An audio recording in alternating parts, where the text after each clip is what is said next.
শান্তি হলো মানুষের অন্তরে থাকা একটি সূক্ষ্ম অনুভূতি, যা মানুষের বেঁচে থাকার একমাত্র রসদ।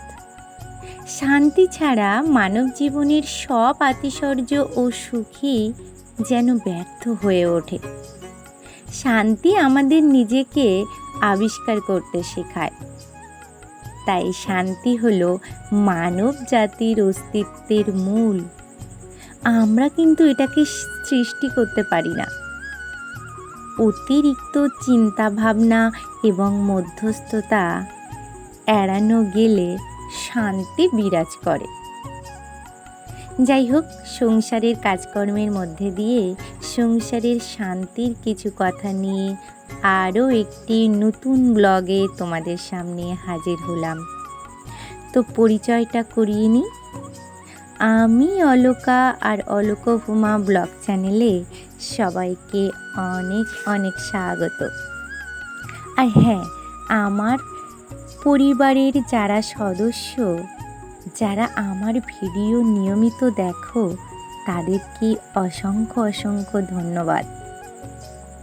আর যারা আমার চ্যানেলে এসে আজ এই ভিডিওটি নতুন দেখছো, তাদেরকেও কিন্তু আমার তরফ থেকে অসংখ্য ধন্যবাদ। আর এই দেখো, আমি কিন্তু আমার সকালের বাসি বাসনটা তোমাদের সাথে কথা বলতে বলতেই তা মেজে কমপ্লিট করে ফেললাম। বাসন মাজার পর আমি কিন্তু ঘরে এসেছিলাম আমার বাসি বিছানাটা গোছানোর জন্য। কারণ আমি যখন উঠেছিলাম তখন কিন্তু আমার উপমা ঘুম থেকে ওঠেনি। তাই আমার সকালের বাসি বিছানাটা গোছানোর আগেই বাসন মাজার কাজে চলে যেতে হয়েছিল। আর এখন আমি কিন্তু বিছানাটা তুলতে এসছি, কিন্তু দেখি আমার ফ্যানটা না একটু হালকা ময়লা পড়েছে। তো আমার মনে হলো সাদা ফ্যানে কিন্তু ময়লা পড়লে বোঝাই যায়। তো সেই জন্য মনে হলো আগে ফ্যানটা পরিষ্কার করে তারপর বিছানাটা তোলা ভালো। কারণ ফ্যানের ময়লা ধুলোগুলো তো খাটের উপর এসে পড়বে যদি আমি বিছানাটা গোছাই, তারপর যদি ফ্যানটা পরিষ্কার করি। সেজন্যই কিন্তু আমি গোছানোর আগে খাটের উপর একটা প্লাস্টিক পেতে নিয়ে তারপর কিন্তু ফ্যানটা মুছে কমপ্লিট করে ফেললাম। আর জানো তো, কোনো জিনিস বেশি নোংরা হওয়ার আগে বা বেশি ময়লা জমার আগে অল্প থাকতে থাকতে পরিষ্কার করলে কষ্ট কিন্তু কমই হয়। যেমন আমার ফ্যানটা এখন কম নোংরা হয়েছে, মানে একটু কম ময়লার আস্তরণ পড়েছিল। যদি আরও বেশি পড়তো তখন কিন্তু আমার পরিষ্কার করতে কষ্ট হতো। সেই জন্য কম থাকতেই সব কিছু করা ভালো। তো আমি 2-3 দিন ধরে ভাবছি যে ফ্যানটা পরিষ্কার করব, কিন্তু আমার সময় হয়ে উঠছিল না। কিন্তু আজও আমার একটু ব্যস্ততা আছে, এটা ঠিক, তাও আমি কিন্তু ফ্যানটা পরিষ্কার করেই ফেললাম। আর বেছানো গোছানোর কাজটাও আমি কমপ্লিট করে চলে এসেছি আমার গ্যাসটা মুছতে, কারণ আমাকে তো এখন ভাতটা বসাতে হবে। আর জানো তো, আমার সকালের আরেকটা বাসি কাজ আমার কিন্তু করতে হয়নি, কারণ আমার শাশুড়ি মা সেটা করে ফেলেছে। সেটা হলো আমার রোজ দিন আমার খাওয়ার জায়গাটা, যেখানে আমরা খাওয়া দাওয়া করি, সেখানে তো মাটিতে বসে আমাদের খেতে হয়। মাটিতে বসে খেলে সকালে উঠে কিন্তু সেই জায়গাটা রোজ দিন অন্তত লেপতে হয়। তো সেটা আমি রোজ দিন করি, যেহেতু আজ আমার শাশুড়ি মা আছে। তো আমি এদিকে সামলাচ্ছি, আর ওদিকে আমার শাশুড়ি মা ওগুলো কিন্তু গোবর দিয়ে ফেলেছে। আর এই দেখো, আজ আমরা যেটা রান্না হবে, রান্নার মেনুতে শাক তো আমার থাকে। আর আজ কিন্তু শাক হিসেবে কি এসে গেছে বলো তো? এটা তরুল শাক। তোমরা কে কে তরুল শাক পছন্দ করো কমেন্টে লিখে জানালে খুব খুশি হব। তুলতে যাবে না? যাই হোক, দেখো আমি কিন্তু ভাতটা বসিয়ে দিয়েছি। আর বাজারেও গেছিলাম, চিংড়ি মাছ নিয়ে এসেছিলাম, সেটা কিন্তু কাটাও হয়ে গেছে। আর এটা কি বলো তো? এটা হলো ভোলা মাছ। আমি চিংড়ি মাছ আর এই ভোলা মাছ একসাথেই নিয়ে এসেছিলাম। আর এটা সমুদ্রের মাছ, তো এটা কিন্তু খেতে বেশ ভালো লাগে। আর আমার শাশুড়ি মা বা শ্বশুর গ্রামের মানুষ, তো ওখানে কিন্তু এই মাছটা পাওয়া যায় না। ওখানে মিষ্টি জলের মাছ পাওয়া যায়, এই মাছ ওখানে পাওয়া যায় না। তাই ওনারা কিন্তু এটা খুব পছন্দ করে। তো সেই জন্য এটা ভেবেই কিন্তু আমি এই মাছটা কিনে এনেছি। আমার খুব বেশি ভালো লাগে না, কারণ এই মাছের মাথায় না একটা পাথর জাতীয় কিছু থাকে, সেই জন্য আমার ভালো লাগে না। যাই হোক, কিন্তু এই মাছটা কিন্তু আজ দুপুরবেলা রান্না করব ভেবেছি গাঁঠি দিয়ে। আর এখন অসময়ের গাঁঠি তো, মানে যেহেতু এই গাঁঠিগুলো এখন রোয়ার সিজন বা এই সময়টা গাছ বেরোয়, সেই জন্য কিন্তু এটা অসময়, মানে অনেক আগের গাঁঠি। এটা আগে হয়েছিল, এই গাঁঠিগুলো বীজ রাখা হয়েছিল, তো সেই জন্য কিন্তু আমি সেদ্ধ করে নিয়েছি। আর এই দেখো, কথায় কথায় কিন্তু ভোলা মাছটা ভাজাও হয়ে গেছে।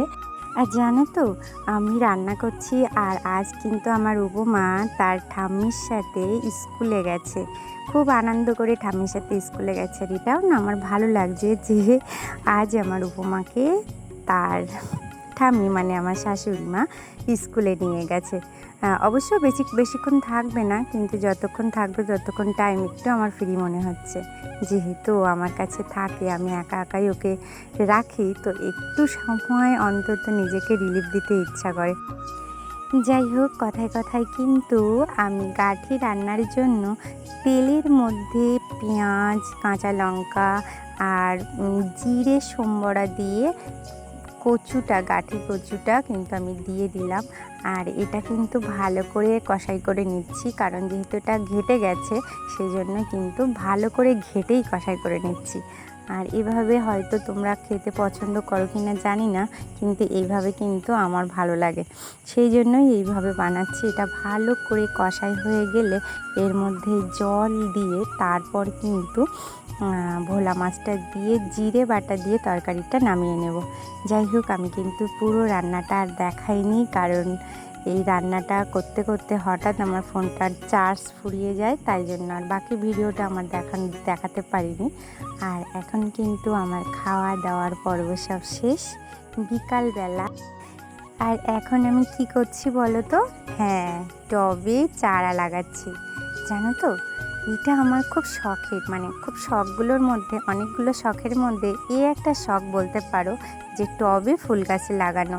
তো নতুন জায়গায় এসছি, বুঝতেই পারছো, তো বেশি কিছু এখনও লাগিয়ে উঠতে পারিনি। এই রজনীগন্ধাটা আমার হাজব্যান্ড কিনে নিয়ে এসছে, আর বাড়িতে যখন নিয়ে এসছে না, আমি ভীষণ খুশি হয়েছি, কারণ রজনীগন্ধা ফুল ভীষণ ভালো লাগে।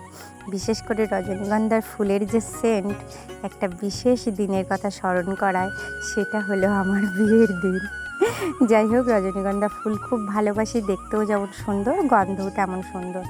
রজনীগন্ধা ফুলের সাথে কিন্তু আরও দুটো পাতাবাহার গাছও আমি লাগিয়েছি। যাই হোক, এখন সন্ধে হয়ে গেছে, তো সন্ধেবেলার টিফিন স্বরূপ আজ কি হচ্ছে বলো তো? ফুচকা। এই জন্য এই ফুচকাটা করছে বলেই না আমার মনে কিন্তু খুব আনন্দ হচ্ছে এবং খুব শান্তি পাচ্ছি, কারণ নতুন একটা কাজ আমি কিন্তু শিখছি, যেটা হলো ফুচকা তৈরি।